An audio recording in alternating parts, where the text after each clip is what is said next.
ಪದ್ಮಗಂಧಿ ಅನ್ನೋದು ಒಂದು ಸ್ವಲ್ಪ ಹೊಸದಾಗಿ ಕೇಳಿಸ್ಬೋದು. ಪದಕ್ಕೆ ಒಂದು ಸಣ್ಣದಾಗಿ ಅರ್ಥ ಹೇಳ್ತೀನಿ. ಪದ್ಮ ಅಂದ್ರೆ ಎಲ್ಲರಿಗೂ ಗೊತ್ತು. ಪದ್ಮಶ್ರೀ, ಪದ್ಮವಿಭೂಷಣ, ಪದ್ಮಭೂಷಣ ಇದೆಲ್ಲ ನಾವು ಕೇಳಿರೋದ್ರಿಂದ ಪದ್ಮದ ಬಗ್ಗೆ ಎಲ್ಲರಿಗೂ ಗೊತ್ತು, ಕಮಲ ಪುಷ್ಪ ಅಂತ. ಪದ್ಮಗಂಧಿ ಅಂದ್ರೆ ಏನು ಅಂತ ಹೇಳಿದ್ರೆ ಎರಡು ಅರ್ಥ ಇದೆ. ಗಂಧ ಅಂದ್ರೂ ಗೊತ್ತು ಎಲ್ಲರಿಗೂ, ಒಂದು ಪರಿಮಳ, ಅರೋಮ ಅಂತ. ಆದ್ರೆ ಗಂಧ ಅಂದ್ರೆ ಇನ್ನೊಂದು ಅರ್ಥ ಇದೆ, ಸಂಬಂಧ ಅಂತ. ಹಾಗಾಗಿ ಪದ್ಮಗಂಧಿ ಅಂತ ಹೇಳಿದ್ರೆ ಕಮಲಕ್ಕೆ ಸಂಬಂಧಪಟ್ಟಿದ್ದು ಕಮಲ ಪುಷ್ಪ, ಕಮಲದ ಪರಿಮಳ. ಆ ಪರಿಮಳವನ್ನು ಕೂಡ ನಾವು ಲಾಕ್ಷಣಿಕ ಅರ್ಥದಲ್ಲಿ, ಒಂದು ಫಿಗರೇಟಿವ್ ಸೆನ್ಸ್ ಅಲ್ಲಿ ತಗೊಂಡ್ರೆ ಪದ್ಮದ ಬಗ್ಗೆ ಇರುವಂತಹ ಅನೇಕ ವಿಚಾರಗಳು ನೋಡಿ. ನಮ್ಮ ದೇಶದಲ್ಲಂತೂ ಸೃಷ್ಟಿಯಿಂದ ಹಿಡಿದು ಸಿನಿಮಾವರೆಗೆ ಪದ್ಮ ಹರಡ್ಕೊಂಡಿದೆ. ಅವತ್ತಿಂದ ಹಿಡಿದು ಇವತ್ತಿನವರೆಗೂ ಸಹಸ್ರಾರು ವರ್ಷಗಳ ಒಂದು ಪ್ರೆಸೆನ್ಸ್, ಉಪಸ್ಥಿತಿ ಇದೆ ಈ ಪುಷ್ಪಕ್ಕೆ. ಅದು ಎಲ್ಲೆಲ್ಲಿ ನೋಡಿ, ಪುರಾಣ ಆಗಲಿ, ತತ್ವಶಾಸ್ತ್ರ ಆಗಲಿ, ತರ್ಕಶಾಸ್ತ್ರ ಆಗಲಿ, ಆಯುರ್ವೇದ, ಸಂಗೀತ, ನೃತ್ಯ, ಚಿತ್ರಕಲೆ, ಮಂತ್ರಶಾಸ್ತ್ರ, ತಂತ್ರಶಾಸ್ತ್ರ, ಅಧ್ಯಾತ್ಮಶಾಸ್ತ್ರ ಎಲ್ಲಿ ಇಲ್ಲ ಹೇಳಿ. ಇವತ್ತು ಸಿನಿಮಾದಲ್ಲೂ ಇದೆ. ಅಂದ್ರೆ ಈ ಹೂವು ಇದೆಯಲ್ಲ, ಇದ್ರದ್ದು ತುಂಬಾ ವಿಶೇಷವಾದಂತಹ ಉಪಸ್ಥಿತಿ ನಮ್ಮ ದೇಶದಲ್ಲಿ. ಇದು ಉಪನಿಷತ್ತುಗಳಲ್ಲಿ ಹೇಳ್ತಾರೆ, ನಮ್ಮ ಹೃದಯವು ಕೂಡ ಅಧೋಮುಖವಾದಂತಹ ಕಮಲದ ಮೊಗ್ಗಿನ ಹಾಗಿದೆ ಅಂತ.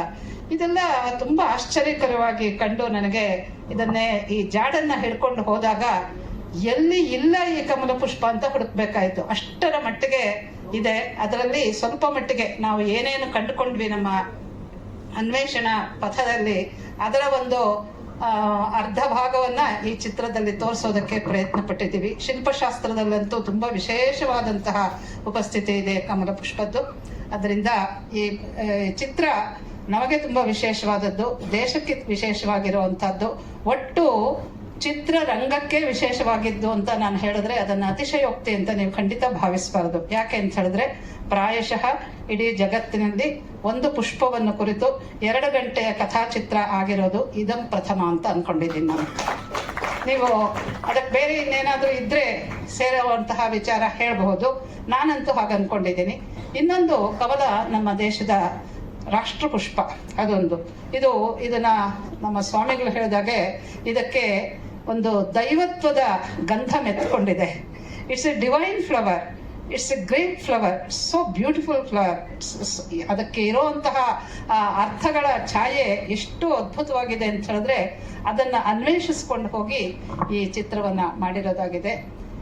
ಹೋದಂಥದ್ದು ನನಗೆ ಕನ್ನಡ ಸಿನಿಮಾದ ರಂಗದಲ್ಲಿ ಇಂಥ ಹುಚ್ಚನ್ನ ಹತ್ತಿಸ್ಕೊಂಡು ಆವತ್ತಿಂದ ಹುಚ್ಚರಾಗೆ ಬಾಳ್ತಾ ಇರೋವಂಥವ್ರು ಅಂದ್ರೆ ನನ್ನ ಪಕ್ಕದಲ್ಲಿ ಕೂತಿರುವಂತ ನಟ ನಿರ್ದೇಶಕ ಖ್ಯಾತರು ಕೆ ಸುಚೀಂದ್ರ ಪ್ರಸಾದ್ ಅವರು ಕೈ ಹಾಕ್ತಾ ಇದ್ದಿದ್ರೆ ಬಹುಶಃ ಇದೊಂದು ಪುಸ್ತಕ ಆಗ್ತಾ ಇತ್ತಷ್ಟೇ. ನಾನೇ ಒಂದು ಡಿಲಿಟ್ ಪದವಿ ಪಡ್ಕೋಬಹುದಾಗಿತ್ತು ಇದನ್ನೆಲ್ಲ ಬರೆದು. ಆದ್ರೆ ಇವತ್ತು ನಿಮ್ಮ ಕಣ್ಣು ಮುಂದೆ ಅತ್ಯಂತ ಮನೋಜ್ಞವಾದಂತಹ, ವರ್ಣರಂಜಿತವಾದಂತಹ, ಸುಂದರವಾದಂತಹ, ಒಂದು ಚಿತ್ತಾಕರ್ಷಕವಾದಂತಹ ಚಿತ್ರವಾಗಿ ಬಂದಿದೆ ಅಂತ ಹೇಳಿದ್ರೆ ಅದಕ್ಕೆ ಮೂಲ ಕಾರಣ ಕೆ ಸುಚೀಂದ್ರ ಪ್ರಸಾದ್.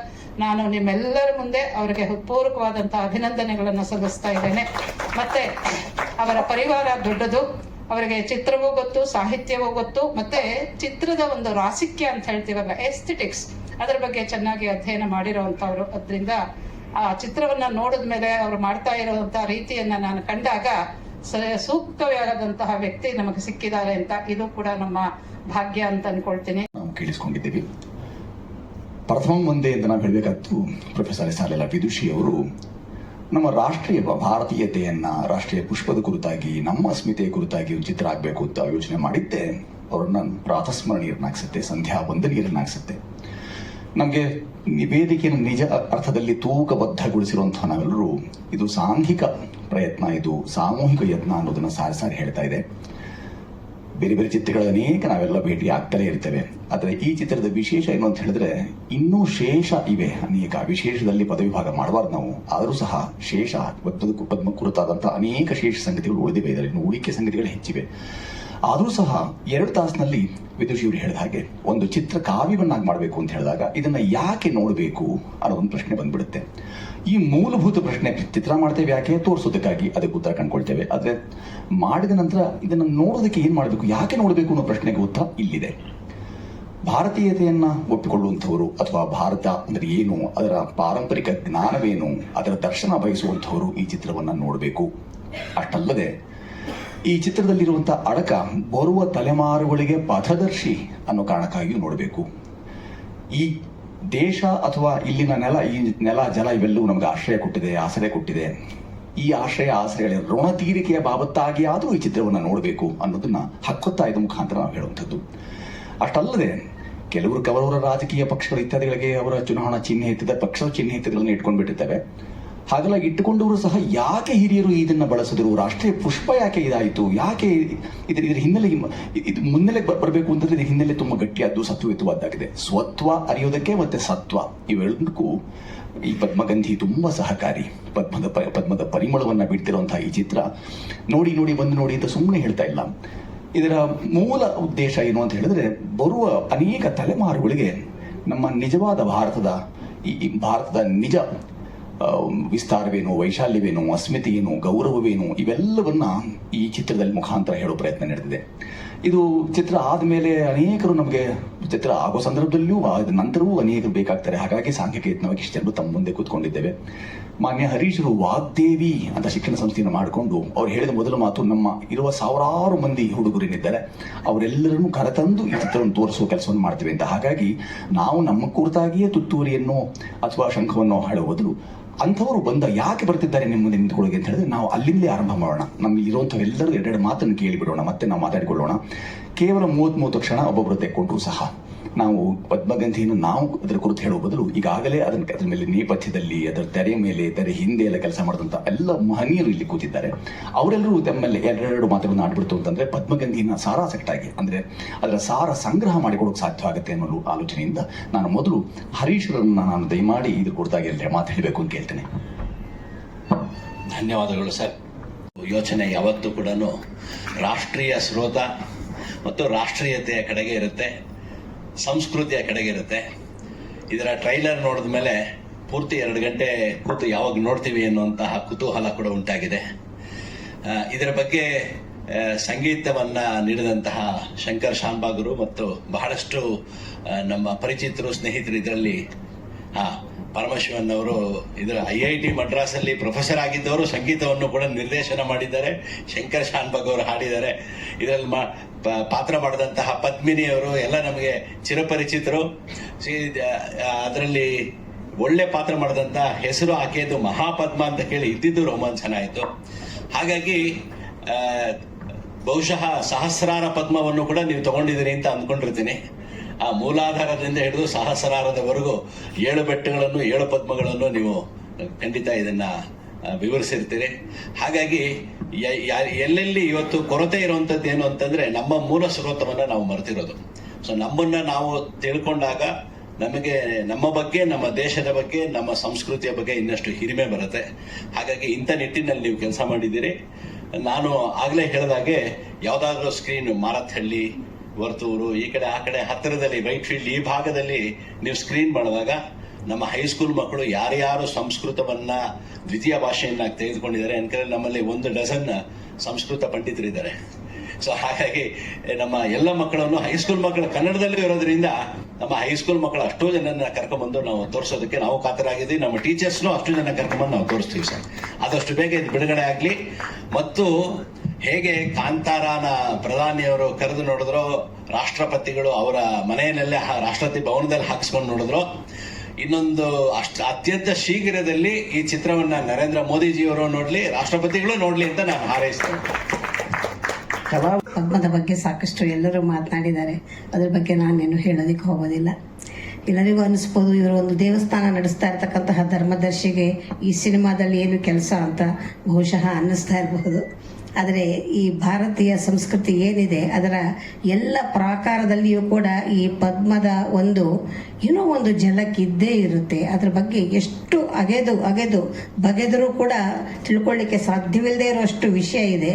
ಅದರಲ್ಲಿ ಮೂಲತಃ ನಾವು ಆಯುರ್ವೇದವನ್ನು ಅಭ್ಯಾಸ ಮಾಡೋದ್ರಿಂದ ಈ ಕಮಲದ ಪುಷ್ಪದಲ್ಲಿ 100 ಔಷಧಿಯನ್ನು ಮಾಡ್ತೀವಿ. ಕಮಲದ ಪುಷ್ಪ ಇಲ್ಲ. ಅವ್ರಿಗೆ ಮೊದಲೇದಾಗಿ ಅಭಿನಂದನೆಗಳನ್ನ ಹೇಳ್ತೀನಿ. ಈ ಸಿನಿಮಾ ಅಕಸ್ಮಾತ್ ಆಗಿ ಬಂದಿರೋದಲ್ಲ. ಹಲವಾರು ವರ್ಷಗಳಿಂದ ಲೀಲಾ ಅವರ ಪರಿಚಯ ಇದೆ. ಯಾವಾಗ ಲೀಲಾ ಅವ್ರು ನಂಗೆ ಸಿಕ್ಕಿದ್ರು, ಪ್ರೇಮ ಕಮಲದ ಹೂವಿಂದ ಆ ವಿಷಯ, ಕಮಲದ ಹೂವಿಂದ ಈ ವಿಷಯ ಅಂತ ಕಮಲದ ಹೂವಿನ ಉಸಿರಾಡ್ತಾ ಇದ್ರು, ಕಮಲದ ಹೂವಿನ ಕನ್ಸು ಕಾಣ್ತಾ ಇದ್ರು, ಕಮಲದ ಹೂವು ಮಾತಾಡ್ತಾ ಇದ್ರು. ಲೀಲನ ತಲೆಯಲ್ಲಿ ಯಾವಾಗಲೂ ಕಮಲದ ಹೂವು. ಆದರೆ ಹರೀಶ್ ಅವರಾಗಲೇ ಹೇಳಿದಾಗೆ ಲೀಲಾ ಅಂತ ಅಂದರೆ ದೇಶಭಕ್ತಿ, ದೇಶ ಇರಬೇಕು. ಮೊದಲನೇದಾಗಿ ನಾನು ಕೇಳಿದ್ದು, ನನಗೆ ನಿಜವಾಗ್ಲೂ ಗೊತ್ತಿರಲಿಲ್ಲ, ತುಂಬ ಜನಕ್ಕೂ ಗೊತ್ತಿರ್ಲಿಕ್ಕಿಲ್ಲ, ಈ ಸಿನಿಮಾದ ಒಂದು ವಿಶೇಷತೆ ನಾವು ನೋಡ್ತೀವಿ. ಏನಂದ್ರೆ ಆ ಕಮಲದ ಹೂವು ಪ್ರಥಮ ಸ್ವಾತಂತ್ರ್ಯ ಸಂಗ್ರಾಮದಲ್ಲಿ ಯಾವ ಪಾತ್ರವನ್ನು ವಹಿಸಿತು ಅದನ್ನ ಸುಚೀಂದ್ರ ಪ್ರಸಾದ್ ಅವರು ಕಟ್ಟಕಡೆಯದಾಗಿ ತಗೊಂಡು ಬರ್ತಾರೆ. ಒಂದು ರೀತಿ ನಾನು ಹೇಳ್ತೀನಿ, ಮೈ ರೋಮಾಂಚನವಾಗುವ ರೀತಿಯಲ್ಲಿ ಕಲಾತ್ಮಕವಾಗಿ ಅದನ್ನು ತಗೊಂಡು ಬಂದಿದ್ದಾರೆ. ಬಹುಶಃ ನೀವು ಅದನ್ನು ನೋಡಿದಾಗ್ಲೇ ನಿಮಗೆ ಗೊತ್ತಾಗೋದು, ಪ್ರಥಮ ಸ್ವಾತಂತ್ರ್ಯ ಸಂಗ್ರಾಮ, ಯುದ್ಧ, ಕಮಲದ ಹೂವು, ಅದನ್ನ ಸುಚೀಂದ್ರ ಪ್ರಸಾದ್ ಅವರು ಎಷ್ಟು ಮನೋಜ್ಞವಾಗಿ ತಗೊಂಡು ಬಂದಿದ್ದಾರೆ. ಅದು ಕಡೆಯ ಚಿತ್ರ ನೀವೊಂದು ತುಣುಕನ್ನ ನೋಡಿದ್ರಿ.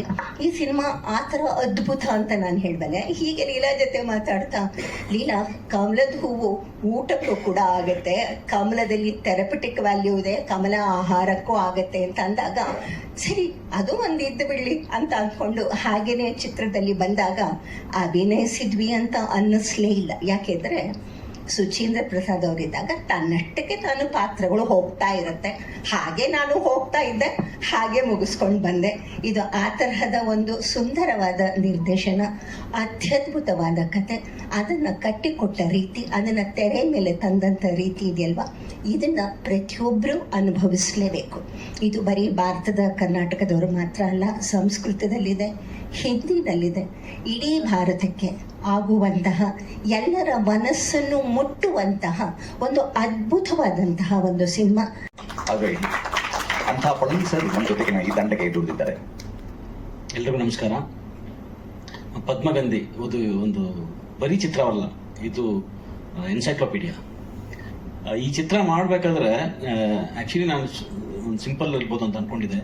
ಇದರಲ್ಲಿ ಎಷ್ಟು ಇನ್ಫಾರ್ಮೇಷನ್ ಇದೆ, ಎವ್ರಿ ಫ್ರೇಮ್, ಒಂದು ಫ್ರೇಮ್ ನಾವು ಈ ಕಡೆ ಒಂದು ಸ್ವಲ್ಪ ಹೊತ್ತು ಈ ಕಡೆ ತಲೆ ಅಲ್ಲಾಡಿಸಿದ್ರೆ ಸಾಕು, ಒಂದು information is last. So every character is informations. ಇದನ್ನು ನಾನಂತೂ ಬುಕ್ಕಲ್ಲಿ ಓದಿರಲಿಲ್ಲ, ಸ್ಕೂಲಲ್ಲಿ ಓದಿರಲಿಲ್ಲ, ನಿಜವಾಗ್ಲೂ ಒಪ್ಕೊಳ್ತೀನಿ. ಈ ಸಿನಿಮಾ ನೋಡಿದ ಮೇಲಂತೂ ತುಂಬಾ ಇನ್ಫಾರ್ಮೇಶನ್ಸ್. ಒಂದು ಪದ್ಮ ಅನ್ನೋ ಪದ್ಮ ಹೆಸರಿಗೆ 36,000 ಪರ್ಯಾಯ ಮೀನಿಂಗ್ ಇದೆ ಅಂದಾಗ ನಾನೇ ನಂಬಕ್ಕಾಗಲಿಲ್ಲ. ಆದ್ರೆ ಒಪ್ಕೊಳ್ಳೇಬೇಕಾಗಿತ್ತು, ಅದಕ್ಕೆ ಸಾಕ್ಷಿಗಳು ಇದೆಲ್ಲ ಇತ್ತು. ಈ ಚಿತ್ರ ಕನ್ನಡ, ಸಂಸ್ಕೃತ್ ಅಂಡ್ ಹಿಂದಿ 3 ಲ್ಯಾಂಗ್ವೇಜ್ ಅಲ್ಲಿ ಬಂದಿದೆ. ಸರ್, ನಾನು ಈ ಚಿತ್ರ ಮಾಡಿದ ಮೇಲಿಂದ ನಮ್ಮ ಮನೆ ರೇಷನ್ ಅಲ್ಲಿ ಮಕಾನ್ ಎವ್ರಿ ಮಂತ್ ಇದು ಒಂದು ಫಾರ್ಮ್ಯಾಟ್ ಆಗ್ಬಿಟ್ಟಿದೆ. ಈಗ ರೇಷನ್ ತರ್ಬೇಕಾದ್ರೆ ನನ್ನ ವೈಫ್ಗೆ ಹೇಳಿದ್ದೆ, ಒಂದು ಸ್ವಲ್ಪ ತಗೊಂಡ್ ಬರ್ಲೇಬೇಕು ಅನ್ನೋದಾಗ್ಬಿಟ್ಟು ನಮ್ಮ ಮನೇಲಿ ಊಟಕ್ಕೆ ರೆಗ್ಯುಲರೈಸ್ ಆಗ್ಬಿಟ್ಟಿದೆ. ಆ ರೀತಿ ಮಕಾನ ಇದು ಪದ್ಮ ಅನ್ನೋದು ತುಂಬಾ, ಈ ಸಿನಿಮಾ ನೋಡಿ ನಿಮ್ಗೆ ನಾನು ಹೇಳ್ತಾ ಇರೋದು ಇದು ಇರಬಹುದು, ಆದ್ರೆ ಈ ಸಿನಿಮಾ ನೋಡಿದವ್ರಿಗೆ ಅರ್ಥ ಆಗುತ್ತೆ. ಹೌದು, ನಾನು 2 ಅವರ್ ಸ್ಪೆಂಡ್ ಮಾಡಿದ್ದೀನಿ ಅಂದ್ರೆ ವರ್ತ್ ಸ್ಪೆಂಡ್ ಮಾಡಿದ್ದೀನಿ ಅಂತ ಅನ್ಸುತ್ತೆ ನಿಮ್ಗೆಲ್ಲರಿಗೂ.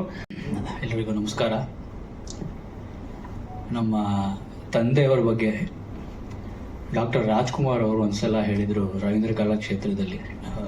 ಒಂದು 25 ವರ್ಷ ಹಳೆ ಕಥೆ ಇದು, ಅದು 29 ವರ್ಷ. ನನ್ನ ಆವಾಗ ಅವರು ಸುಮಾರು ವರ್ಷ ಆದಮೇಲೆ ಬಣ್ಣ ಹಚ್ಚಿ ನಾಟಕ ಮಾಡಿದ್ರು, ರಮಾಕಾಂತನ ಪಾತ್ರ ಮಾಡಿದ್ರು ಭಕ್ತ ಅಂಬರೀಷದಲ್ಲಿ. ನಮ್ಮ ತಂದೆ ಹಾರ್ಮೋನಿಯಂ ನುಡಿಸಿದ್ರು. ಅವಾಗ ಕೈಲಿ ಬೇಕಾದರೂ ಹಾಡು ಹೇಳಿಸಬಲ್ಲರು ಇವರು ಅಂತ ನಮ್ಮ ತಂದೆ ಬಗ್ಗೆ ಒಂದು ಮಾತು ಹೇಳಿದರು. ಅದು ಜಡ ವಸ್ತು, ಅಚೇತನ ವಸ್ತು, ಅದರಲ್ಲಿ ಕೂಡ ಅದಕ್ಕೆ ಚೇತನ ತುಂಬಿ ಅದರ ಕೈಲಿ ಹಾಡಿಸಬಲ್ಲರು ಅಂತ. ಯಾಕೆಂದ್ರೆ ರಾಜ್ಕುಮಾರ್ ಅವ್ರ ಕೈಲಿ ಆಂಜನೇಯನ ಪಾತ್ರ ಮಾಡಿಸಿದ್ರು ನಮ್ಮ ತಂದೆ. ಹಾಗೆ ಒಂದು ಅತಿ ಶುಷ್ಕವಾದಂತಹ, ಅದಕ್ಕೆ ನಿಸ್ಸಾರವಾದಂತಹ ಟಾಪಿಕ್ ಇದು. ನಿಜವಾಗಿ ಹೇಳ್ಬೇಕಂದ್ರೆ ಇದೇನಂದ್ರೆ ಬರೀ ವಿದ್ವಾಂಸರಿಗೆ ರುಚಿಸುತ್ತೆ. ಆ ತರಹ ಅಚೇತನವಾದಂತಹ ಜಡ ವಸ್ತುವನ್ನು ತಗೊಂಡು ಹೋಗಿ ನೀವು ಸುಚೇಂದ್ರ ಪ್ರಸಾದ್ ಅವರು ಕೊಟ್ರೆ ಅವ್ರ ಅದರಿಂದ ಒಂದು ಸಿನಿಮಾ ಮಾಡ್ತಾರೆ. ಆ ಶಕ್ತಿ ಅವರಿಗೆ ಇದೆ. CINEMA ಅನ್ನೋದ್ರಲ್ಲಿ ಎಲ್ಲ ಗೊತ್ತು. ಸಿನಿಮಾ, ಅದರಲ್ಲಿ ಆಕ್ಟಿಂಗ್ ಇರಬಹುದು, ಸಂಗೀತ ಇರಬಹುದು. ಅವರು ಎಲ್ಲರೂ ಕನ್ನಡದ ಬಗ್ಗೆ ಮಾತ್ರ ಮಾತಾಡ್ತಾರೆ. ಅವರ ಬಗ್ಗೆ, ಅವರ ಬಹುಭಾಷಾ ವಿದ್ವಾಂಸರು. ನಾವು ಈ ಸಿನಿಮಾ ಮಾಡಬೇಕಾದ್ರೆ ಅವರೇ ಬರೆದ್ರು ಲಾವಣಿಯನ್ನ. ಆ ಲಾವಣಿಯಲ್ಲಿ ಒಂದು ಲೈನ್ ಬರುತ್ತೆ, ನಂಬುಗೆ ಖಾನ್ ಅಜೀಮುಲ್ಲಾ ಅಂತ. ಅದರ ಪ್ರೊನೌನ್ಸಿಯೇಷನ್ ಹೇಗೆ ಬರಬೇಕು, ಅದು ಹೇಗೆ ಉಚ್ಚಾರ ಮಾಡಬೇಕು, ಹಾ ಅನ್ನೋದನ್ನ ಅದರ ಮೇಲೆ ಒಂದು 10 ನಿಮಿಷ ಅದು ಬರೋವರೆಗೂ ಬಿಡಲಿಲ್ಲ. ಅನಿಲ್ ಅವರಿದ್ದಾರೆ, ಅವ್ರು ಹಾಡಿದಾಗ ಹಾ ಇಲ್ಲ ಅದು ಹಂಗಲ್ಲ, ಅದು ಹಾ ಬರಬೇಕು, ಇಲ್ಲಿಂದ ಬರಬೇಕು, ಗಂಟ್ಲಿಂದ ಬರಬೇಕು ಅಂತ. ಹಾಗೆ ಆ ಭಾಷೆ ಏನು ಎಷ್ಟು ಕೇಳಬೇಕು ಅದು ಕರೆಕ್ಟಾಗಿ ಗೊತ್ತಿರೋರು ಅಂತಹ ವಿದ್ವಾಂಸರು. ಇನ್ನು ಸಂಸ್ಕೃತದ ಪ್ರಕಾಂಡ ಪಂಡಿತರು ಪ್ರೊಫೆಸರ್ SR ಲೀಲಾ ಅವರು ಯಾವಾಗಲೂ ನಮ್ಮ ದೇಶದ ಬಗ್ಗೆ ಬಹಳ, ನಮ್ಮ ದೇಶ ನಮ್ಮ ಸಂಸ್ಕೃತಿ ಅದನ್ನು ಉಳಿಸೋಕ್ಕೆ ಹೊಡೆದಾಡ್ಕೊಂಡೇ ಬಂದಿದ್ದಾರೆ ಯಾವಾಗಿಂದ. ಅದನ್ನು ಬೇರೆ ಬೇರೆ ಥರದಲ್ಲಿ ಪ್ರಚಾರ ಮಾಡಿ ಭಾಸನಾಟಕ ಚಕ್ರ ಮಾಡೋರು ಅವರು ಒಂದು ಟೈಮಲ್ಲಿ. ಆವಾಗ ನಮ್ಮ ತಂದೆಯವರು ಸಹ ಅವ್ರ ಜೊತೆ ಹೋಗಿದ್ದಾರೆ, ತಮಿಳ್ನಾಡೆಲ್ಲ ಸಂಚರಿಸ್ತಾ ಇದ್ರು. ಇಂತಹ ವಿದ್ವಾಂಸರು ಸೇರಿ ಆಮೇಲೆ ಇಂಥ ಒಳ್ಳೆ ತಂಡ ಸೇರಿ ಮಾಡೋ ಕೆಲಸ ಚೆನ್ನಾಗಿ ಆಗಲೇಬೇಕು. ನಾನೊಬ್ಬ ಶಿಲ್ಪ ಕಲಾವಿದ, ನನಗೆ ನಟನೆ ಬಗ್ಗೆ ಗೊತ್ತಿಲ್ಲ. ಆದರೆ ನನ್ನಂಥವ್ರ ಮೂಲಕವೂ ನಟನೆಯನ್ನು ಮಾಡಿಸುವುದು ಎಷ್ಟು ದೊಡ್ಡ ಕಷ್ಟದ ಕೆಲಸ ಅನ್ನೋದು ನನಗೆ ಈ ಸಿನಿಮಾದಲ್ಲಿ ಒಂದು ಸಣ್ಣ ರೋಲ್ ಮಾಡಿದವಾಗ ಗೊತ್ತಾಯ್ತು. ಪ್ರಾಯಶಃ ಈ ಸಿನಿಮಾ ಆಕ್ಟಿಂಗ್ ಮಾಡುವಾಗ, ಆಕ್ಟಿಂಗ್ ಅಂತಂದ್ರೆ ನಮ್ದು ಆಕ್ಟಿಂಗ್ ಅಲ್ಲ, ನಾವು ಮಾಡಿದ್ದೇ ಆಕ್ಟಿಂಗ್ ಆಯ್ತದ ವಾಸ್ತವದಲ್ಲಿ. ಹಾಗೆ ಅಂತ ಅಷ್ಟನ್ನು ಮಾಡುವಾಗ್ಲೂ ಕೂಡ ನನಗೆ ಬಹುಶಃ ಅಯೋಧ್ಯೆ ರಾಮಲಲ್ಲ ಕಡಿಯುವಾಗಲಿ ಅಥವಾ ಕಾಶಿ ಅನ್ನಪೂರ್ಣೇಶ್ವರಿ ಶಿಲ್ಪ ರಚನೆ ಮಾಡುವಾಗಲಿ ಇಷ್ಟು ಭಯ ಆಗಿರಲಿಲ್ಲ. ಆ ಸಿನಿಮಾದ ಹಿಂದಿರುವ ನೋವು, ಸಂಕಷ್ಟಗಳು, ಜವಾಬ್ದಾರಿಗಳು ಏನಿರ್ತದೆ, ಅದರ ವ್ಯವಸ್ಥೆಯನ್ನು ಹೇಗೆ ಮಾಡಿಕೊಂಡು ಆ ಸಮಯವನ್ನು ಹೇಗೆ ಕ್ಲಿಕ್ ಮಾಡ್ಕೋಬೇಕು, ಇದೆಲ್ಲದರ ಪರಿಕಲ್ಪನೆಯನ್ನ ನಾನು ರೂಢಿಸ್ಕೊಳ್ಳೋದಕ್ಕೆ, ನನ್ನ ಶಿಲ್ಪಕಲೆಯಲ್ಲಿ ರೂಢಿಸ್ಕೊಳ್ಳೋದಕ್ಕೆ ಪ್ರಯತ್ನ ಮಾಡುವಂತಹದಕ್ಕೆ ಬಹಳ ದೊಡ್ಡ ಒಂದು ಪಾಠ ನನಗೆ ಸಿಕ್ತು. ಯಾಕೆ ಅಂತಂದ್ರೆ, ಈ ಪದ್ಮದ ಬಗ್ಗೆ ಹೇಳಬೇಕು ಅಂತಂದ್ರೆ, ಯಾವುದೇ ಈ ಪದ್ಮದ ಬಗ್ಗೆ ನಾವು ಹೇಳೋದಕ್ಕೆ ಸಾಧ್ಯ ಇಲ್ಲ. ಈ ಅಕ್ಕ ಹೇಳಿದಾಗಲೇನೆ ಈ ಸಿನಿಮಾದಲ್ಲಿಯೂ ಕೂಡ ಪದ್ಮದ ಇನ್ನೂ ಅನೇಕ ವಿಷಯಗಳನ್ನ ತಿಳಿಸುವಂತಹ ವಿಷಯ ವಿವರಣೆಗಳು ಇದ್ವು. ಈ ಸಿನಿಮಾದ ಬಗ್ಗೆ ನಾವು ಮಾತಾಡಬೇಕು ಅಂತಂದ್ರೆ ಇಡೀ ಸಿನಿಮಾ ನೋಡಿದ್ರೂ ಹೇಳುವಷ್ಟು ಅಷ್ಟೊಂದು ವಿಷಯಗಳು ಇದೆ. ಹಾಗಾಗಿ ಈ ಸಿನಿಮಾದ ಬಗ್ಗೆ ಹೇಳಬೇಕು ಅಂತಂದ್ರೆ ನೀವು ಆ ಸಿನಿಮಾ ನೋಡೋದೇ ಹೆಚ್ಚು ಸೂಕ್ತ. ಆದ್ರಿಂದ ಶಾಸ್ತ್ರೀಯವಾದ ಭಾರತದ ಅಥವಾ ಈ ಪ್ರಾಚೀನ ಭಾರತದ ಪರಿಕಲ್ಪನೆಯಲ್ಲಿ ಕಮಲಕ್ಕೆ ಯಾವ ಸ್ಥಾನವನ್ನು ಕೊಟ್ಟಿದ್ರು, ಭೂಮಿಯನ್ನ ಪದ್ಮಪುರಾಣದಲ್ಲಿ ಭೂಮಿಯೇ ಒಂದು ಪದ್ಮ ಅಂತ ಹೇಳುತ್ತೆ. ಕಲೆಯನ್ನ ವರ್ಣಿಸುವುದು, ಯಾವ ವಾಸ್ತವಿಕತೆಯನ್ನ ವೈಭವೀಕರಿಸ್ತೇವೋ ಆವಾಗ ಅದು ಕಲೆ ಅಂತ ಅನಿಸ್ಕೊಳ್ತದೆ. ಹಾಗಾಗಿ ಈ ಸೃಷ್ಟಿಗೆ ಮೂಲ ಕಾರಣವಾದ ಭೂಮಿಯನ್ನ ಪದ್ಮದ ಮೂಲಕ ಹೋಲಿಸ್ಕೊಂಡು ತನ್ನ ಮೂಲಕ ಇಡೀ ಪ್ರಪಂಚದಲ್ಲಿ ಎಷ್ಟು ವಿಸ್ತಾರವಾಗಿ ಪದ್ಮ ಬೆಳ್ಕೊಂಡು ಬಂದಿದೆ ಅನ್ನುವ ಒಂದು ಸಣ್ಣ ಪರಿಕಲ್ಪನೆಯನ್ನ ನೀವು ಸಾಕಾರಗೊಳಿಸ್ಕೋಬೇಕಾದ್ರೆ ದಯವಿಟ್ಟು ಬಂದು ಈ ಸಿನಿಮಾ ನೋಡಿ ನಿಮ್ಮ ಭಾವನೆಯನ್ನ ನೀವು ವ್ಯಕ್ತಪಡಿಸ್ಕೊಳ್ಳೋದು ಹೆಚ್ಚು ಸೂಕ್ತ, ಮತ್ತೆ ಮನ ಮುಟ್ಟುತ್ತೆ. ಮತ್ತೆ ನಾವು ಇಷ್ಟು ವರ್ಷಗಳ ಕಾಲ ಈ ವಿಷಯವನ್ನು ತಿಳ್ಕೊಳ್ಳೋದೇನೆ ಕಳ್ಕೊಳ್ಬಿಟ್ವಲ್ಲ ಅನ್ನೋ ಒಂದು ಅಪರಾಧಿ ಭಾವನೆ ಕೂಡ ಮೂಡುವಷ್ಟರ ಮಟ್ಟಿಗೆ ಈ ಸಿನಿಮಾ ಅತ್ಯಂತ ಸೊಗಸಾಗಿ ಮೂಡಿ ಬಂದಿದೆ. ಮೊದಲುಗೊಂಡಂತ ಈ ಪದ್ಮಗಂಧಿ ಪ್ರಯಾಣವಿದೆ, ಈಗ ಅವರು ಬಹುಭಾಷಾ ತಾರೆಯನ್ನಾಗಿ ಸ್ಥಾಪಿಸ್ತಾ ಇದೆ. ಅವ್ರ ಮಾತು. ಎಲ್ಲರಿಗೂ ನಮಸ್ಕಾರ. ಒಬ್ಬ ನಟಿಯ ದೃಷ್ಟಿಕೋನದಲ್ಲಿ ಹೇಳೋದಾದ್ರೆ, ನನಗೆ ಒಬ್ಬ ಹೀರೋಯಿನ್ ಆಗ್ಬೇಕು ಅನ್ನುವ ಕನಸಿಗಿಂತ ಮುಂಚೆ ಬರೋದು ಒಬ್ಬ ಒಳ್ಳೆ ನಟಿ ಆಗ್ಬೇಕು ಅಂತ. ಸೊ ಅದಕ್ಕೆ ಪೂರಕವಾಗಿ ಸಿಕ್ಕಂತ ಅವಕಾಶ ನನಗೆ Padmagandhi. Very organically we shot this cinema. From day one ಇಲ್ಲಿ ತನಕ ನನಗೆ ಪದ್ಮಗಂಧಿ ಅಂತ ಎಣಿಸ್ಕೊಂಡಾಗ ಶೂಟಿಂಗ್ ಅಲ್ಲಿ ಇರ್ಬೋದು, ಪ್ರತಿ ಸ್ಟೇಜಲ್ಲೂ ಕೂಡ it has a divine touch in this movie. ನಾನು ಬೇರೆ ಸಿನಿಮಾಗಳು, ಕಮರ್ಷಿಯಲ್ ಸಿನಿಮಾಗಳನ್ನ ಶೂಟಿಂಗ್ ಮಾಡುವಾಗ ಇರುವಂತಹ ಭಾವನೆ ಈ ಸಿನಿಮಾದಲ್ಲಿ ಆಕ್ಚುಲಿ ಇಲ್ಲ. This has a different level of divine touch, art. ನಾನು ಕಮರ್ಷಿಯಲ್ ಸಿನಿಮಾಗಳನ್ನ, ಬೇರೆ ಸಿನಿಮಾಗಳು ಮಾಡುವಾಗ ಆಕ್ಟಿಂಗ್ ಏನ್ ಅನ್ಕೊಂಡಿರ್ತಿದ್ದೆ ಅಲ್ಲ, ನಾನು ಆಕ್ಚುಲಿ ಪದ್ಮಗಂಧಿ ಶೂಟಿಂಗ್ ಮೊದಲನೇ ದಿನ ಅರ್ಥ ಆಗಿದ್ದು ನನಗೆ ಆಕ್ಟಿಂಗ್ ಆಕ್ಚುಲಿ ಬರೋದಿಲ್ಲ ಅಂತ. ಇಲ್ಲಿಂದಾನೇ ನಾನು actually I really learned a lot of things from Padmagandhi. ಇಲ್ಲಿ ನಮ್ಮ ಸಿನಿಮಾ ತಂಡದಲ್ಲಿ ಕೆಲಸ ಮಾಡಿದಂತ ಪ್ರತಿಯೊಬ್ಬರಿಂದಾನು ಕಲಿಯುವಂಥದ್ದು ತುಂಬಾನೇ ಇದೆ. ಅಂಡ್ ನಾನು ಕಳೆದ ಇದರಲ್ಲೂ ಹೇಳಿದ್ದೆ, ನಾವು ಕುಟುಂಬವಾಗಿ ಸಿನಿಮಾವನ್ನ ಮಾಡಿದ್ದೇವೆ. Padmagandhi needs to be reached worldwide, it deserves to be reached worldwide. ನಿಮ್ಮೆಲ್ಲರ ಸಹಕಾರ ಅದಕ್ಕೆ ತುಂಬಾ ತುಂಬಾ ಇಂಪಾರ್ಟೆಂಟ್ ಆಗುತ್ತೆ.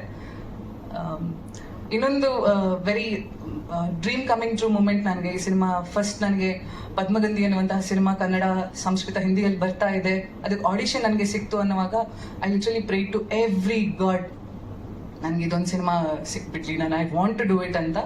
ಬಿಕಾಸ್ ಸುಚೇಂದ್ರ ಪ್ರಸಾದ್ ಸರ್ ಜೊತೆ ಕೆಲಸ ಮಾಡಬೇಕು ಅನ್ನುವಂಥದ್ದು ನನಗೆ ಚೈಲ್ಡ್ಹುಡ್ ಇಂದ ಇದ್ದದ dream. It has come true in this. ಮತ್ತೆ ಲೀಲಾ ಮ್ಯಾಮ್ ಅವರ ಏನು ನಿರ್ಮಾತ್ರದಲ್ಲಿ ನಾವು ಕೆಲಸ ಮಾಡಿರುವಂಥದ್ದು, I learned one thing about her, she is full of knowledge.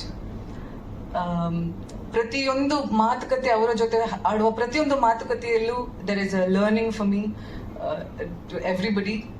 So ಈ ಸಿನಿಮಾ ನನಗೆ ತುಂಬ ತುಂಬ ಹೃದಯಕ್ಕೆ ಹತ್ತಿರವಾದಂಥ ಸಿನಿಮಾ. ಸೊ ಇದರಲ್ಲಿ it's all about information about lotus.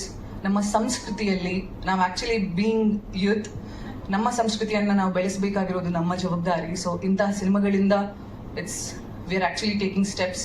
So ನಿಮ್ಮೆಲ್ಲರ ಸಹಕಾರ ಇದಕ್ಕೆ ತುಂಬ ಇಂಪಾರ್ಟೆಂಟ್ ಆಗುತ್ತೆ. ಈ ಅವಕಾಶಕ್ಕಾಗಿ ನಾನು ನನ್ನ ಎಂಟೈರ್ ತಂಡಕ್ಕೆ ಆಭಾರಿಯಾಗಿದ್ದೇನೆ. ಈ ಪದ್ಮಗಂಧಿ ಚಲನಚಿತ್ರದಲ್ಲಿ ತುಂಬ ಒಳ್ಳೆಯ ಅನುಭವವನ್ನು ನಾನು ಪಡ್ಕೊಂಡೆ.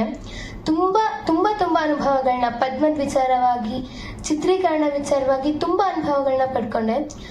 ಎಷ್ಟೊಂದು ವಿಚಾರಗಳು ಗೊತ್ತೇ ಇರಲಿಲ್ಲ. ನಾವು ಗುರುಕುಲದಲ್ಲಿ ಎಷ್ಟೊಂದು ಶ್ಲೋಕಗಳನ್ನ ಹೇಳ್ತೇವೆ, ಸೂಕ್ತಗಳನ್ನ ಹೇಳ್ತೇವೆ, ಮಂತ್ರಗಳನ್ನ ಹೇಳ್ತೇವೆ, ಹಾಡುಗಳನ್ನ ಹೇಳ್ತೇವೆ. ಆ ಎಲ್ಲ ಸ್ತೋತ್ರ, ಶ್ಲೋಕ, ಹಾಡುಗಳಲ್ಲಿ ಎಷ್ಟೊಂದು ಕಡೆ ಪದ್ಮದ ಉಲ್ಲೇಖಗಳಿದೆ. ಅದನ್ನು ಯಾವತ್ತೂ ನಾವು ಗಮನಿಸೇ ಇರಲಿಲ್ಲ. ಅದೇ ಚಿತ್ರೀಕರಣ ಮಾಡ್ಬೇಕಾದ್ರೆ ಅದನ್ನೆಲ್ಲ ಅನಿಸ್ತು, ಓ ಇಲ್ಲೂ ಇದೆ ಅಲ್ವಾ, ಇಲ್ಲೂ ಇದೆ ಅಲ್ವಾ ಅಂತ. ನಾವಿದ್ನ ಯಾವತ್ತೂ ಗಮನಿಸೇ ಇರಲಿಲ್ಲ, ಇವತ್ತು ಗೊತ್ತಾಗ್ತದೆ ಅಲ್ವಾ ಅಂತ. ಎಷ್ಟೊಂದು ಕಡೆ ಪದ್ಮದ ಉಲ್ಲೇಖವನ್ನು ನಾವು ಈ ಚಿತ್ರೀಕರಣ ಮೂಲಕ ತಿಳ್ಕೊಂಡ್ವಿ. ಪದ್ಮದ ಬಗ್ಗೆ ತುಂಬ ಅಂದರೆ ತುಂಬಾನೇ ಅನುಭವಗಳನ್ನ ಮತ್ತೆ ವಿಚಾರಗಳು, ಗೊತ್ತಿಲ್ಲದಿರೋಂತಹ ಎಷ್ಟೋ ವಿಚಾರಗಳನ್ನ ಈ ಚಿತ್ರೀಕರಣದ ಸಮಯದಲ್ಲಿ ತಿಳ್ಕೊಂಡ್ವಿ. ತುಂಬ ಖುಷಿ ಆಯಿತು ನಮಗೆ. ಮತ್ತು ನನ್ನ ಗುರುಕುಲದ ನನ್ನ ಅಕ್ಕಂದಿರು, ತಂಗಿಯಂದಿರು ಅಥವಾ ಗುರುಕುಲದ ನನ್ನ ಶಿಕ್ಷಕರು ಎಲ್ಲರಿಗೂ ತುಂಬ ಒಳ್ಳೆಯ ಅನುಭವ ಇದು ನೀಡ್ತು. ಇದರಲ್ಲಿ ಭಾಗವಹಿಸಲಿಕ್ಕೆ ಅವಕಾಶ ಕೊಟ್ಟಂತಹ ಎಲ್ಲರಿಗೂ ನನ್ನ ತುಂಬ ಹೃದಯದ ಧನ್ಯವಾದಗಳು. ಶುಭಂಕರೋತಿ ಮೈತ್ರಿಯಿ ಗುರುಕು ಬಹಳ ವಿಶೇಷವಾಗಿರತಕ್ಕಂತಹ ಸಂದರ್ಭ ನಮಗೆಲ್ಲರಿಗೂ ಕೂಡ. ಪದ್ಮಗಂಧಿ ಕೊನೆಯ ಒಂದು ಹಂತಕ್ಕೆ ಬಂದು ಬಿಡುಗಡೆಯ ಸಂದರ್ಭಕ್ಕೆ ಬಂದಿದೆ. ನಮಗನ್ಸುವಂಥದ್ದು ಈ ಒಂದು ಪದ್ಮಗಂಧಿ ಹೇಳ್ತಕ್ಕಂಥದ್ದು ಕೇವಲ ದೃಶ್ಯ ಕಾವ್ಯ ಅಲ್ಲ, ದೃಶ್ಯ ಜ್ಞಾನ ಕಾವ್ಯ. ಇದು ದೃಶ್ಯ ಜ್ಞಾನ ಕಾವ್ಯ. ಈ ಮೂರರ ಒಂದು ತ್ರಿವೇಣಿ ಸಂಗಮ ನಿಮ್ಗೆ ಸಿಗಬೇಕು ಅಂತಂದ್ರೆ ಈ ಪದ್ಮಗಂಧಿಯನ್ನ ನೀವು ನೋಡಬೇಕು. ನಮ್ಮ ಶುಭಂ ಕರೋತಿ ಮೈತ್ರೇಯಿ ಗುರುಕುಲದಲ್ಲಿ ಚಿತ್ರೀಕರಣಗೊಂಡಂತಹ ಒಂದು ಅದ್ಭುತವಾದಂತಹ ದೃಶ್ಯ ಜ್ಞಾನ ಕಾವ್ಯ ಇದು. ಅವರು ಮನಸ್ಸು ಮಾಡಿದ್ರೆ ಬೇರೆ ಕಡೆ ಸೆಟ್ ಹಾಕೊಂಡು ಇದರೆಲ್ಲ ಶೂಟಿಂಗ್ ಗಳನ್ನು ಮಾಡಬಹುದಿತ್ತು. ಆದ್ರೆ ಅದಕ್ಕೊಂದು ಸತ್ವ ಬರಬೇಕು, ಆ ಒಂದು ಸರಿಯಾಗಿರತಕ್ಕಂತಹ ಅದೇ ಆ ಒಂದು ಆತ್ಮ ಬರಬೇಕು ಅನ್ನೋ ಕಾರಣಕ್ಕಾಗಿ ನಮ್ಮ ಶುಭಂ ಕರೋತಿಯನ್ನ ಹುಡುಕೊಂಡು ಅಲ್ಲಿಗೆ ಬಂದು ನಮ್ಮ ಸುಚೇಂದ್ರ ಪ್ರಸಾದ್ ಅವರು ಮಾಡಿಸಿದ್ರು. ನಾವೆಲ್ಲ ಆಗ್ಲೇ ಹೇಳಿದಾಗೆ ನಾವೆಲ್ಲರೂ ಕೂಡ ಯಾರು ನಟರಲ್ಲ, ನಾವೆಲ್ಲರೂ ಕೂಡ ನಮ್ಮಿಂದ ಒಂದು ಸಾಧಾರಣವಾಗಿರತಕ್ಕಂತಹ ನಮ್ಮ ನಿತ್ಯ ಜೀವನ ಶೈಲಿಯನ್ನೇ ಅವರು ಅದನ್ನ ಚಿತ್ರೀಕರಿಸಿಕೊಂಡು ಅದನ್ನೇ ಸಿನಿಮಾಕ್ಕೆ ಒಗ್ಗಿಸಿಕೊಂಡಿದ್ದಾರೆ. ನಿಜವಾಗ್ಲೂ ಪ್ರಸಾದ್ ಹೇಳ್ತಕ್ಕಂಥ ಒಂದು ಗುಣ ಅದು. ಹಾಗಾಗಿ ಅವರನ್ನು ಕೂಡ ನೆನಪಿಸ್ಕೊಳ್ತಾ, ಹಾಗೆ SR ಲೀಲಾ ಭಗಿನಿ ಅವರು ಕೂಡ ವಿದ್ವಾಂಸರು, ನಮ್ಮ ಸಂಸ್ಕೃತ ಕ್ಷೇತ್ರದಲ್ಲಿ ಶ್ರುತ ವಿದ್ವಾಂಸರವರು. ಹಾಗಾಗಿ ಅವರೆಲ್ಲರನ್ನೂ ಕೂಡ ಸೇರಿಸಿಕೊಂಡಂತಹ ಈ ಒಂದು ಪದ್ಮಗಂಧಿ ತನ್ನ ಗಂಧವನ್ನ ಎಲ್ಲ ಕಡೆ ಪ್ರಸರಿಸಲಿ. ತಮ್ಮೆಲ್ಲರ ಆಶೀರ್ವಾದ, ತಮ್ಮೆಲ್ಲರ ಒಂದು ಸರ್ವದಾ ನಿಮ್ಮೆಲ್ಲರ ಒಂದು ಸಹಕಾರ ಈ ಒಂದು ಸಿನಿಮಾಕ್ಕೆ ಇರಲಿ ಅಂತ ಹೇಳಿ ನಾವೆಲ್ಲರೂ ಕೂಡ ಭಾವಿಸ್ತೇವೆ. ಧನ್ಯವಾದ. ಶಾಕುಂತಲಾ ಸಿನಿಮಾ ಅಂತ ಬಂದಾಗ ಎಲ್ಲ ಮಾಧ್ಯಮ ಮಿತ್ರರಿಗೆ ಹೇಳಬೇಕಾಗಿರೋದು, ಜಗತ್ತಿನಲ್ಲಿ, ಈ ವಿಶ್ವದಲ್ಲಿ ಸಾವಿರಾರು ಹೂಗಳಿದೆ. ಅಂದ್ರೆ ಸಂಪಿಗೆ ಇದೆ, ಕೇದಿಗೆ ಇದೆ, ಮಲ್ಲಿಗೆ ಇದೆ, ಗುಲಾಬಿ ಹೂ ಇದೆ. ಆದ್ರೆ ಯಾಕೆ ಕಮಲಕ್ಕೆ ಇಷ್ಟೊಂದು ಪ್ರಾಶಸ್ತ್ಯ? ಮತ್ತು ಅದಕ್ಕೆ ಯಾವ ಬಣ್ಣ ಮಾತ್ರ ಇದೆ, ಸುಗಂಧವೂ ಇಲ್ಲ. ಆದ್ರೂ ಕೂಡ ಈ ಕಮಲ ಯಾಕೆ ಇಷ್ಟೊಂದು ಮುಖ್ಯ ಅನ್ನೋದು ಈ ಪದ್ಮಗಂಧಿಯ ವಿಶೇಷ ಅಂತ ಹೇಳ್ಬೋದು. ಹಾಗಾಗಿ ಆ ಒಂದು ಪದ್ಮಗಂಧಿಗೆ ಅದಕ್ಕೆ ಸ್ವತಃ ಸುಗಂಧ ಇಲ್ಲದೆ ಇದ್ರೂ ಇಲ್ಲಿರುವ ದಿಗ್ಗಜರು ಅದಕ್ಕೊಂದು ಸುಗಂಧವನ್ನ ಕೊಟ್ಟಿದ್ದಾರೆ ಅಂತ ಹೇಳ್ತಾ, ಈ ಒಂದು ಪಾತ್ರವನ್ನು ಮಾಡೋದಕ್ಕೆ ನನಗೂ ಅವಕಾಶ ಕೊಟ್ಟಿದ್ದಕ್ಕೆ ಎಲ್ಲರ ತಂಡದ ಲೀಲಾ ಮೇಡಮ್ ಹಾಗೂ ಸುಚೇಂದ್ರ ಪ್ರಸಾದ್ ಸರ್ ಅವ್ರಿಗೂ ಕೂಡ ಅನಂತ ಧನ್ಯವಾದಗಳು. ಯಾಕೆಂದ್ರೆ ಇದು ನಿಜವಾಗ್ಲೂ ಒಂದು ದಾಖಲೆಯನ್ನ ಸೃಷ್ಟಿ ಮಾಡುವಂತಹ ಸಿನಿಮಾ ಆಗುತ್ತೆ. ಮತ್ತು ಇವತ್ತಿನ ಬಹಳಷ್ಟು ಬೇಕಾದಷ್ಟು ಸಿನಿಮಾಗಳ ಮಧ್ಯದಲ್ಲಿ ಪದ್ಮಗಂಧಿ ಒಂದು ತನ್ನದೇ ಆದ ಸುವಾಸನೆಯನ್ನು ಬೀರ್ಲಿ ಅಂತ ಎಲ್ಲ ಮಾಧ್ಯಮ ಮಿತ್ರರು ಅದಕ್ಕೆ ಸಹಾಯ ಮಾಡಬೇಕು ಅಂತ ಕೇಳ್ಕೊಳ್ತಾ ನಮಸ್ಕಾರಗಳನ್ನು ಹೇಳ್ತಾ ಇದ್ದೇನೆ. ಧನ್ಯವಾದ. ಚಿತ್ರ ನನಗೆ ಈ ಸಿನಿಮಾ ಶುರುವಾದಾಗ ಎಲ್ಲ ಸಿನಿಮಾ ತರ ಅಂತ ಬಂದೆ. ಹೋಗ್ತಾ ಹೋಗ್ತಾ ನನಗೆ ಏನಾಯ್ತು ಅಂದ್ರೆ ಮಹಾಪದ್ಮನ ತರ ಕಮಲವನ್ನು ಹುಡುಕ್ತಾ ಹೋದೆ. ಕಮಲದಲ್ಲಿ ಏನಿದೆ, ಇಲ್ಲಿ ಏನಿದೆ ಅಂತೇಳಿ ಅಷ್ಟು ಚೆನ್ನಾಗಿ ಬಂತು. ನಾನು ಈಗಲೂ ಕೂಡ ಕಮಲದಲ್ಲಿ ಇನ್ನೇನೋ ಇದೇನೋ ಅಂತ ಹುಡುಕ್ತಾ ಇದ್ದೀನಿ. ಅದು ಅಷ್ಟು ನನಗೆ ಪರಕಾಯ ಪ್ರವೇಶ ಮಾಡುವಾಗ ಆಗಿದೆ. ಮತ್ತೆ ಈ ಕುಟುಂಬದಲ್ಲಿ ಇದ್ದಿದ್ದು ನನ್ನ ಪುಣ್ಯ ಅಂತ ಹೇಳ್ಬೋದು. ನಿನ್ನೆ ಸರ್ ಅನ್ನು ಭೇಟಿ ಆದಾಗ ಕೂಡ ಹೇಳಿದ್ದೆ, ಸರ್ ಈ ತರ ಸಿನಿಮಾ ನಿಮ್ಗೆ ಮಾತ್ರ ಮಾಡ್ಲಿಕ್ಕೆ ಆಗುದೇನೋ ಅಂತ. ಅದು ನಿಜಾನೇ.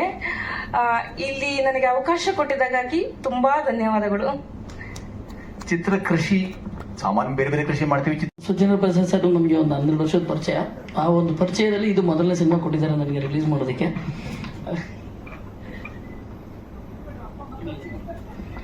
Thank you.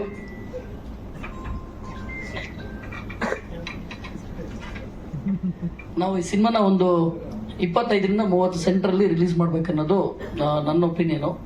ಸೊ ಹಂಗಾಗಿ ಅದ್ರ ಪ್ರಕಾರನೇ ಪ್ಲಾನ್ ಮಾಡಿದ್ದೀವಿ. ಸರ್ ಯಾವ ಡೇಟಿಗೆ ಬರ್ಬೇಕಂತ ಕೇಳಿದ್ರು.